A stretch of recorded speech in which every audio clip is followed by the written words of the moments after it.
Welcome back. Everybody is talking about this. Our producer is freaking out over the show Making a Murderer. Yeah. It's Netflix's 10-part series about the controversial murder convictions of Stephen Avery and his nephew Brendan Dassey. It has taken this country by storm. Watch. Stephen Avery spent 18 years in prison for something he didn't do. 18 years. 18 years. DNA had come through indicating that he had not committed the crime. Law enforcement officers realized that they had screwed up big time. We were getting ready to bring a lawsuit. It's $36 million.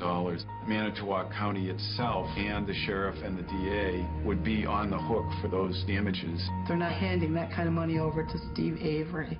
I did tell him, be careful. They're not even close to being finished with you.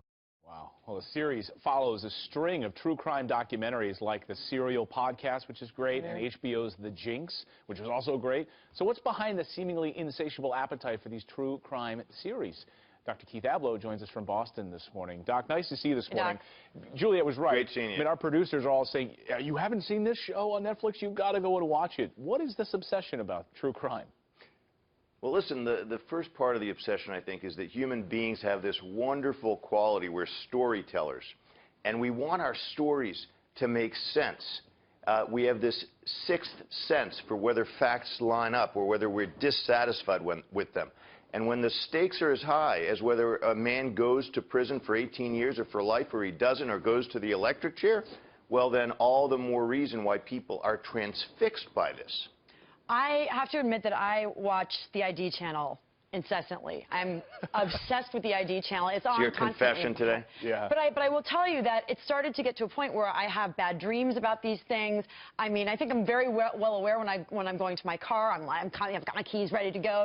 She's paranoid, is there a point where this starts to become unhealthy? I think it's already happened to me, but we'll let the doctor answer that. Well, listen, obviously, if it's giving you bad dreams, maybe you want to lighten up on the dose of true crime. However, here's the thing. People's ultimate fear is the fear of death.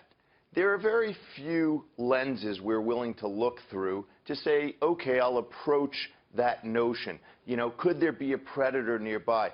Looking at somebody else's case is a lot easier than pondering our own mortality. It's probably a pretty safe way to do that, and you know what? It immunizes you against not thinking about mortality at all, and when you do think about the fact that you're not immortal, you might live with more passion day to day. Is it also, Doc, because these shows are true life, true crime, real people, real situations, documentary footage of real human beings, does it resonate with us more than when we know something is fiction, like The Walking Dead, for instance?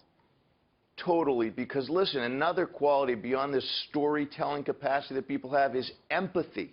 We can imagine the horror it would be to hear those words, guilty as charged, when you're not guilty. How you'd want to get up out of your chair and scream, I'm innocent, with your relatives looking at you, saying, I'm not going to see him for 18 years or life. That's the kind of horror that's very real to people when they think, oh my God, I can imagine myself in that situation.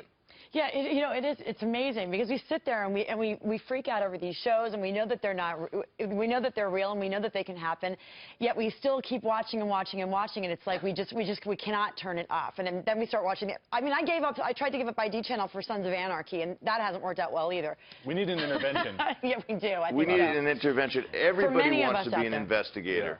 You know, we all have that impulse. We want to be investigators. We want to solve things. And here we get an armchair chance to do that. Yep. All right, Dr. Keith Ablow, great to see you.